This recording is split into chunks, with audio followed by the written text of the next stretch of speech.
नमस्कार सभी को, welcome back to the channel. Last दो क्लास के हमने कन्वर्जन करा और लास्ट क्लास में हमने मेथड्स कंप्लीट कर हमने नेशनल इनकम को कैलकुलेट करने के लिए मेथड सीखे, जिसमें सबसे पहला मेथड हमने इनकम मेथड करा। आज हमारी जो क्लास होने वाली है वो होने वाली है एक्सपेंडिचर मेथड की। अब नेशनल इनकम को कैलकुलेट करने के लिए जैसे क्या बताया गया था कि तीन मेथड होते हैं हमारे पास, जिसमें से हमने इनकम मेथड को अच्छी तरीके से कंप्लीटली कर लिया है। आज हमारी क्लास होने वाली है एक्सपेंडिचर मेथड, जिसमें आज की क्लास में हम करने वाले हैं एक्सपेंडिचर मेथड्स। अब जैसा कि मैंने आपको बताया कि नेशनल इनकम को कैलकुलेट करने के लिए हमें एक्सपेंडिचर मेथड से हम नेशनल इनकम कैलकुलेट कर सकते हैं। अब एक्सपेंडिचर मेथड होता है कि एक पर्सन का खर्च दूसरे की इनकम होता है, इसलिए इनकम का पार्ट बनता है।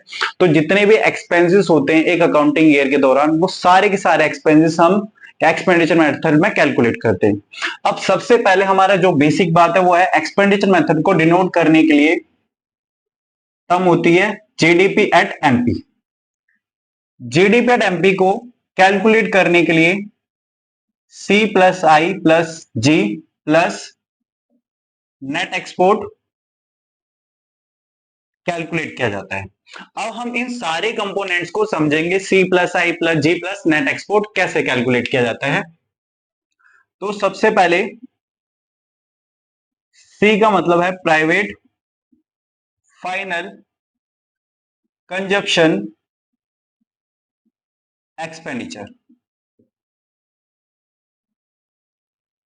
सेकंड, आई होता है हमारा इन्वेस्टमेंट, जिसको हम डिनोट करते हैं ग्रॉस डोमेस्टिक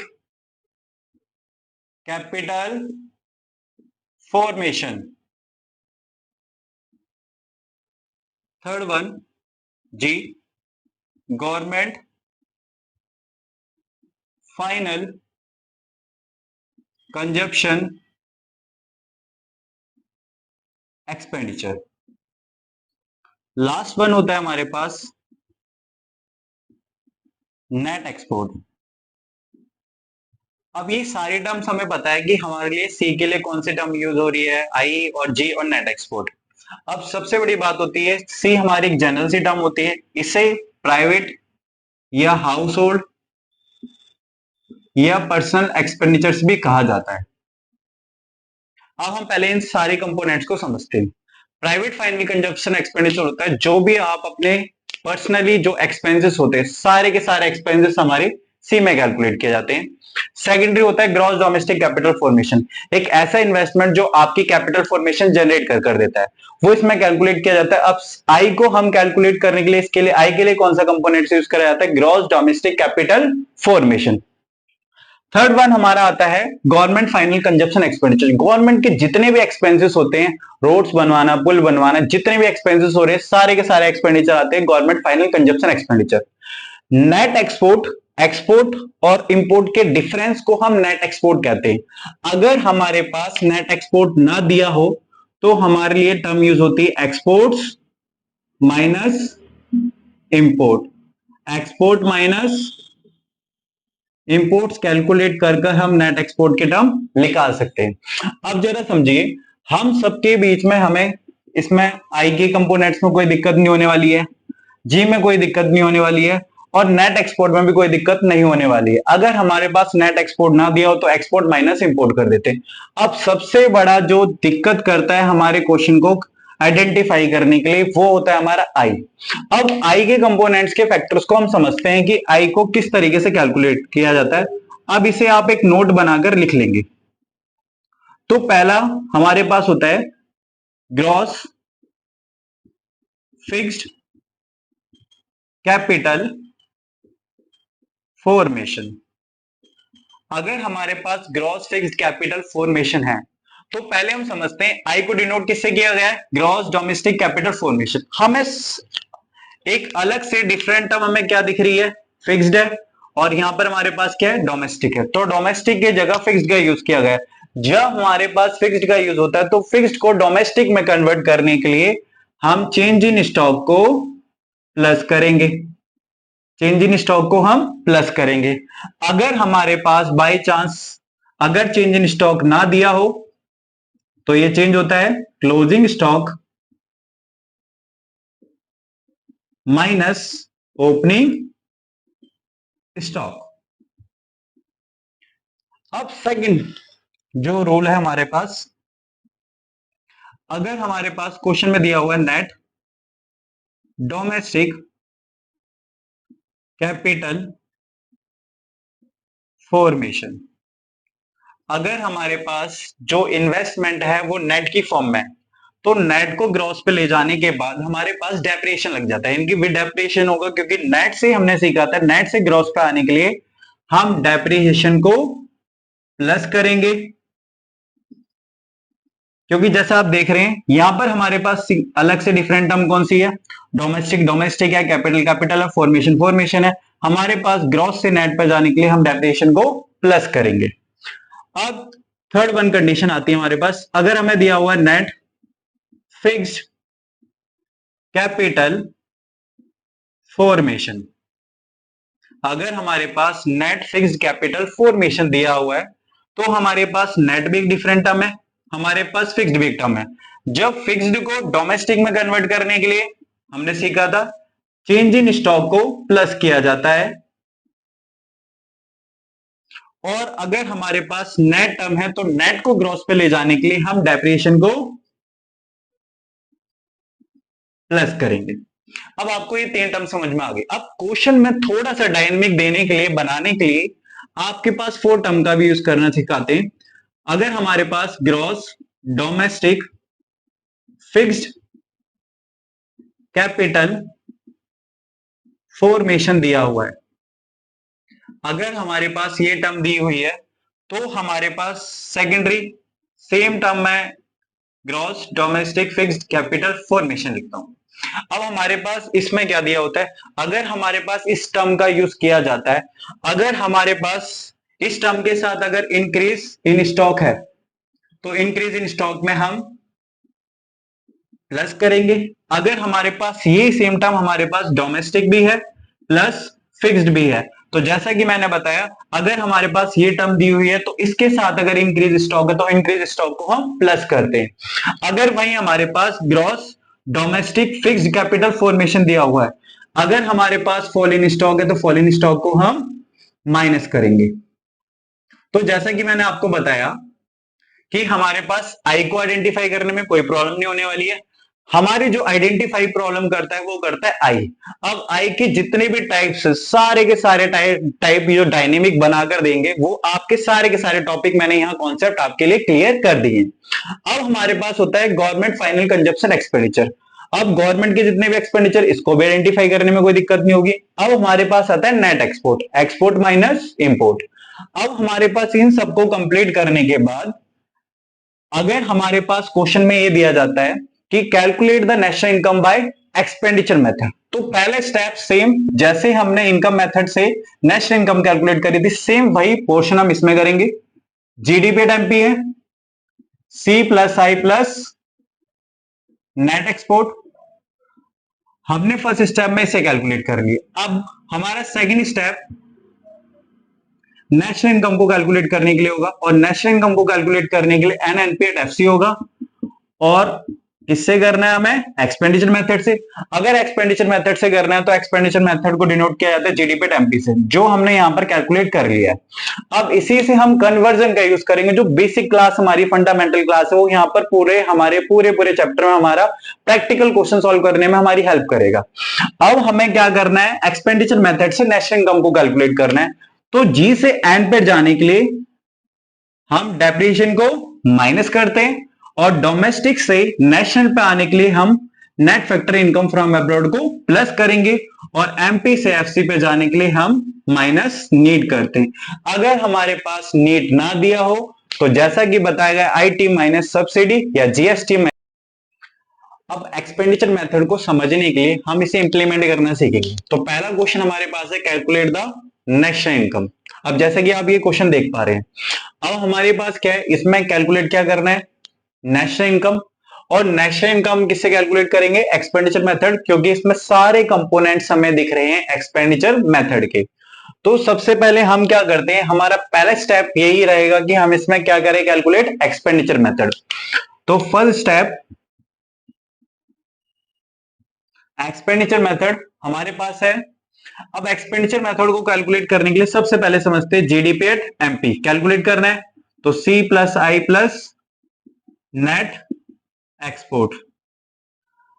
अब हम इस फॉर्मूले को इंप्लीमेंट करते हैं, तो हमारे पास प्राइवेट फाइनल कंजप्शन एक्सपेंडिचर, सी का मतलब होता है प्राइवेट फाइनल कंजप्शन एक्सपेंडिचर, जो हमें क्वेश्चन में गिवन है और इसकी वैल्यू दे रखी है 2000। अब आई हमारे पास ग्रॉस डोमेस्टिक कैपिटल फॉर्मेशन, और जैसा कि बताया गया है ग्रॉस डोमेस्टिक कैपिटल फॉर्मेशन आई के लिए डिनोट किया जाता है। अब इसकी जो वैल्यू है वो कितनी है हमारे पास 200। इसके बाद हमारे पास जी का मतलब होता है गवर्नमेंट फाइनल कंजप्शन एक्सपेंडिचर, जिसकी वैल्यू हमें दी हुई है 700। अब है हमारे पास नेट एक्सपोर्ट। अब नेट एक्सपोर्ट को कैलकुलेट करने के लिए हमारे पास नेट एक्सपोर्ट की वैल्यू 300। अब इन सबको अगर मैं कैलकुलेट करूं, सबका सबमिशन करते हैं, अब हमारे पास कितना होगा 1000, ये 3200 करोड़ हमारे पास जीडीपी एट एमपी कैलकुलेट कर दिया जाता है। अब हमारे पास क्वेश्चन में हमें फाइंड करनी थी वैल्यू किसकी, नेशनल इनकम की। तो नेशनल इनकम को कैलकुलेट करने के लिए जैसे स्टेप्स बताए गए थे, GDP at MP conversion same जैसे प्रोसेस बताया गया था, जी से एन पे आने के लिए minus depreciation plus NFIA net factor income from abroad और माइनस नीट। अब इसको कैलकुलेट करने के लिए हमारे पास जीडीपी एमपी की वैल्यू 200। अब हमारे पास होता है माइनस डेप। अगर डेप्रिएशन, अब आपको कहीं भी यहां डेप्रिएशन नहीं दिख रहा होगा, पर इसका डेप्रिसिएशन का दूसरा जो हमारे पास ऑल्टरनेटिव नेम है वो है कंजप्शन ऑफ फिक्स्ड कैपिटल, जिसकी वैल्यू हमें गिवन दी हुई है, गिवन है 200 plus net factor income from abroad जिसकी वैल्यू में 400 और माइनस का एनआईटी नेट इनडायरेक्ट टैक्स जिसकी वैल्यू हमें 150। अब जितने भी माइनस है उसको हम एक साइड कर लेते हैं, प्लस है हमारे पास 3600 माइनस का 250, माइनस माइनस प्लस होता है, इसको कैलकुलेट करा तो 33506 CR। अब इससे हमने जैसे सीखा कि हमें नेशनल इनकम कैलकुलेट करनी थी, तो सबसे पहले हमने एक्सपेंडिचर मेथड लगाया, एक्सपेंडिचर मेथड से हमने कन्वर्जन का यूज करते हुए हमने नेशनल इनकम को कैलकुलेट करा, और नेशनल इनकम को डिनोट किया जाता है एनएनपी एट एफसी से। तो पहले अब इस मेथड को अच्छे से क्लियरली समझने के लिए अब सेकंड क्वेश्चन ट्राई करते हैं, जिसमें हमें कैलकुलेट करना है, कैलकुलेट जीएनपी एट एमपी। अब जैसा कि मैंने आपको बताया कि आपको हमेशा क्वेश्चन में नेशनल इनकम कैलकुलेट करने के लिए नहीं दिया जाता, आपको कुछ भी कंपोनेंट्स कैलकुलेट करना पड़ सकता है, पर हमें यहां पर ये देखना है जीएनपी एमपी को कैलकुलेट करने के लिए हमारे सारे जितने भी कंपोनेंट्स हैं वो किसके हैं, एक्सपेंडिचर मेथड, यानी कि हमें जीडीपी एमपी को कैलकुलेट करना ही पड़ेगा, उसी के बाद हम कन्वर्जन का यूज करेंगे, जो आपका बेसिक फंडामेंटल रहता है ये कन्वर्जन। अब इस क्वेश्चन को हम स्टार्ट करते हैं। तो सबसे पहले स्टेप में हम करते हैं जीडीपी एमपी, सी प्लस आई प्लस जी प्लस नेट एक्सपोर्ट। अब हमारे पास सी में पहले के देखते हैं, सी जो होता है प्राइवेट फाइनल कंजप्शन एक्सपेंडिचर, जिसकी वैल्यू दी हुई है हमें 27,500 प्लस आई। अब हमारे पास देखो जैसा कि मैंने आपको बताया था डायनेमिक जितने भी टाइप्स है वो आपको इधर बोर्ड पर दिख रहे होंगे। आपको क्वेश्चन में दिया हुआ ग्रॉस डोमेस्टिक, अब डोमेस्टिक प्लस फिक्स्ड है, जब ऐसा नेचर होता है क्वेश्चन में तो आपको मैंने बताया था दो केस बनते हैं, अगर इंक्रीज स्टॉक है तो प्लस किया जाएगा, अगर फॉल इन स्टॉक है तो माइनस है। पहले हम देखते हैं ये कंपोनेंट्स यहाँ गिवन है या नहीं है। तो आप जैसा कि आप देख पा रहे हैं इस क्वेश्चन में आपको क्या गिवन दिया गया है, फॉल इन स्टॉक। तो अब इस केस में जब भी फॉल इन स्टॉक होगा तो हम क्या करेंगे, माइनस करेंगे। तो gross domestic fix capital formation 2500 में से हमें 300 को माइनस करना पड़ेगा, जिसके बाद हमारे पास आई कैलकुलेट हो जाएगा। अब आते हैं हमारे पास गवर्नमेंट फाइनल कंजप्शन एक्सपेंडिचर, जिसकी वैल्यू में 3000 गिवन है। अब हमें निकालना है नेट एक्सपोर्ट। अब नेट एक्सपोर्ट भी हमारे पास नहीं है, पर जब नेट एक्सपोर्ट ना दिया हो तो एक्सपोर्ट्स में से इंपोर्ट्स को माइनस किया जाता है। तो exports of goods and services 400 minus import की वैल्यू दे रही गिवन है हमारे पास 500। अब 27,500 plus 2200 plus 3000 -50, plus minus minus होगा। अब इन सबको अगर हम कैलकुलेट करते हैं तो ये 32,700 माइनस का ये 50, 32,650 करोड़, ये हमारे पास आ जाता है जीडीपी एट एमपी। अब हमें जीडीपी एट एमपी से कैलकुलेट करना है जीएनपी एट एमपी। तो जीएनपी एट एमपी को कैलकुलेट करने के लिए जीडीपी एट एमपी कन्वर्जन का यूज किया जाएगा, और जी से एन पे जाने के लिए कुछ कैलकुलेट नहीं किया जाएगा। अब डोमेस्टिक से हमारे पास नेशनल पर जाना है तो net factor income from abroad को हम प्लस करेंगे। अब जिसकी वैल्यू हमें दी हुई थी जीडीपी एट एमपी की 32,650 plus net factor income from abroad जिसकी वैल्यू हमें गिवन है -250, प्लस माइनस माइनस होता है, तो हमारे पास इसमें से इसको माइनस किया तो हमारा आंसर आ जाता है 32,400 यानी 32,400। ये हमारे पास आंसर को जो हमें फाइंड करना था वो हमारा आंसर फाइंड हो चुका है। अब जैसा कि बताया गया कि आपको कंपोनेंट्स का बड़ा ही ध्यान रखना है, और जैसे कि मैंने बताया आपके लिए बहुत इजी से इजी कॉन्सेप्ट क्लियर कर कर लेकर आऊंगा मैं। और आपके लिए जैसा कि बताया गया था कि डोमेस्टिक फिक्स्ड कैपिटल है, तो आपको जितने भी फॉर्मूले हैं आपको इसी में सारे कंपोनेंट्स आपके यहाँ क्लियर हो जाएंगे। तो हमारे दूसरा क्वेश्चन में अब एक्सपेंडिचर मेथड का हम थर्ड क्वेश्चन करते हैं। सेम इसमें नेशनल इनकम कैलकुलेट करनी है, हमारे पास कंपोनेंट्स गिवन है। अब हमारे जितने भी कंपोनेंट्स हैं वो हैं एक्सपेंडिचर मेथड के। तो सबसे पहले हम first step GDP at MP, formula होता है सी प्लस आई प्लस जी, सी आई जी प्लस नेट एक्सपोर्ट, कैलकुलेट करना है। अब पहले हम सी का कंपोनेंट समझते हैं। सी के कंपोनेंट्स में सबसे पहले आपको जैसा मैंने बताया था, आपको हर बार प्राइवेट फाइनल कंजम्पशन एक्सपेंडिचर ना देके प्राइवेट की जगह कौन से कंपोनेंट्स का यूज किया गया है, हाउस होल्ड या पर्सनल। पर हमारे पास यहाँ गिवन कौन सा है, हाउस होल्ड। अब हाउस होल्ड को प्लस करा तो 1200। अब हमारे पास आता है आई। अब आई हमारे पास एक्चुअल जो कंपोनेंट होता है वो होता है ग्रॉस डोमेस्टिक कैपिटल फॉर्मेशन, पर हमारे पास आई के लिए कोई भी आपको यहाँ कंपोनेंट गिवन नहीं है। तो ऐसे केस में हमारे पास जितने भी कैपिटल एक्सपेंडिचर्स होते हैं या इन्वेस्टमेंट होते हैं वो कैलकुलेट कर दिए जाते हैं। तो हमारे पास आई का कंपोनेंट 1, चेंज इन इन्वेंट्री ये भी इन्वेस्टमेंट का component 2, and last one 3rd। ठीक है, अब हम तीनों को प्लस कर कर हमारे पास आई कैलकुलेट होगा। तो 800 प्लस चेंज इन इन्वेंट्री हमारे पास -50 है, फिर हमारे पास पब्लिक फिक्स इन्वेस्टमेंट 70 प्लस करते हैं, ये हमारे पास हो जाता है आई। अब आता है हमारे पास गवर्नमेंट फाइनल कंजप्शन एक्सपेंडिचर जिसकी वैल्यू हमें दी हुई है 500। अब हमारे पास लास्ट जो कंपोनेंट बचता है वो बचता है नेट एक्सपोर्ट। अब नेट एक्सपोर्ट पर हमें क्या दिया हुआ, एक्सिस ऑफ इंपोर्ट, इंपोर्ट हमारे एक्सपोर्ट से ज्यादा है, यानी कि जो ये केस बना रहा है वो बना रहा है नेट इंपोर्ट का। और नेट इंपोर्ट अगर हमारे पास पॉजिटिव वैल्यू दी हुई है तो उस वैल्यू को हम नेगेटिव लिखते हैं। हमारे पास नेट इंपोर्ट एक नेगेटिव साइन के लिए जाता है, तो इसके लिए हमारे पास नेगेटिव लगेगा। अब इसको हम नेगेटिव लिखने के बाद 1200 इन सब का सबमिशन करा तो ये 870 माइनस 50 यानी कि 820, 500 माइनस का 400 सबको प्लस करा तो 1700 ये 2520 माइनस का 400 यानी कि 21-20 करोड़। एम आई राइट?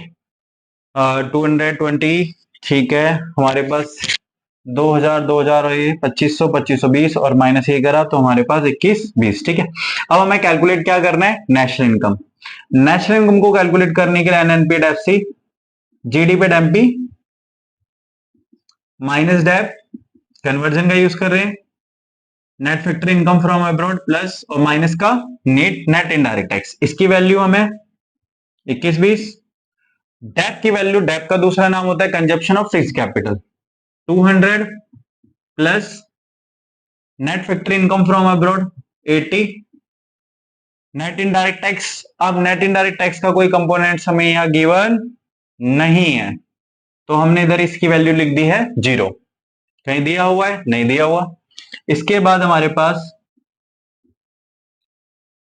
प्लस 80 और माइनस का 200, हमारे पास एक्चुअल जो वैल्यू आती है वो आती है 2000 करोड़। हमारे पास NNPAT-FC कैलकुलेट कर दिया जाता है। अब इसी के साथ हमारा दूसरा मेथड भी आज कंप्लीट होता है। और जैसा कि मैं आपके लिए बोलता हूं कि आपको मैं इकोहॉलिक बनाकर छोड़ूंगा, तो हमारे आज दोनों मेथड हमारे कंप्लीट हो जाते हैं। दोनों मेथड कंप्लीट करने के बाद अब जो भी आपको डाउट है, मैंने बोला आपके लिए बहुत ही सिस्टमेटिकली तरीके से आपका एक पैटर्न तैयार किया गया है। इसी पैटर्न को आपको फॉलो करना है और वीडियो को लाइक करें, शेयर करें, सब्सक्राइब करें। Thank you.